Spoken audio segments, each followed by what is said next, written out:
next logical phase in being able to grapple with an issue or a problem in your business is, first we talked about awareness, right? First of all, knowing there is a problem. The second thing is being able to identify it. What is the problem? Being able to put your finger on what the key issue or issues are that you have to start setting goals around to wrap your mind around and change those daily or periodic behaviors. And I like to call that the identification / assessment. And assessments are a very powerful way to get to the nuggets that you really have to get to be able to say, hey, this is what's wrong with the machine, right? You take your car into the shop, and what do? They hook up a tester. They run tests, right? You go in to see the doctor. The first thing they do is they take your vital signs. They want to see what your vital signs are. And then if you're getting a physical or there's something else under the hood, they send you to the lab, right? So those are all basically assessments. And there are some very fantastic assessments. You really want to, when you get an assessment for your organization, you want to find one that has validity and has reliability. That means it's got some statistical rigor or statistical significance to it, right? And then when you're looking at your business, it's important to be able to have someone who knows what that assessment means and can help interpret the results. There's an old adage in our industry that people lie about numbers, but numbers don't lie about people. Right? I think that's also a big deal in the accounting world, right? The numbers tell the story.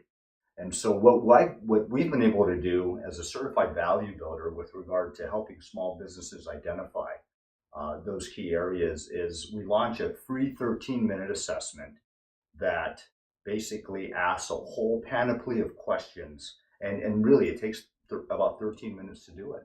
And it narrows down what are the 8 key drivers that over a course of a decade and assessing 40,000 businesses, small businesses around the United States and even around the world, what are the 8 key drivers that if you pay attention to increasing the scores of these drivers, you will have a more valuable business. And those are in areas like supply chain, areas like one of the things we talk about is the owner's trap. Are you as the owner too involved in every aspect of your business, right? Michael Gerber in his landmark book, The E-Myth Revisited, said that most entrepreneurs are just brilliant technicians having a brief entrepreneurial seizure. And these brilliant technicians, they can do something, they've created a widget or they've cracked a code for something, and then they go start a business for themselves. And maybe at first the market reception is really good, right? But then you hit a point where the business becomes a machine, an organism of itself. And the more you bring other people onto that team, then you've changed the dynamic of the organism. And we call that complexity, right? I mean, if you think about it, every organization, no matter how big or small, whether it's a marriage or a bowling league or a soccer team or a business, every organization is comprised of organisms, and those are people. So if you understand the rules of how organisms work, right? If you understand how the care and feeding and then the appropriate deployment of resources, people resources to an organization, that's a really big deal. So the assessment helps break down things like that. And then there are other assessments that we use to gauge leadership as well.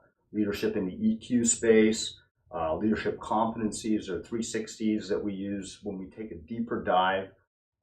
We also have assessments that gauge, what is your organizational strategy, right? And then how well are you deploying that organizational strategy? Assessments that get down to company values, right? Mission, vision, values are a part of that whole strategic planning package. A lot of organizations say they have values, but when you walk from one person to the next and you ask them, hey, what are the values of the organization? They don't know because they say something like, well, I think it's on the website. And then really what it amounts to is nothing more than web candy, right? The values drive our behaviors. The values drive what we know to be the mission. And so very important to get to that. So there's a suite of powerful assessments that we use to get to those right numbers, to get those right things, not just identified, but assessed, so that the next step is we can create a plan of action with milestones. We'll talk about that in the next video.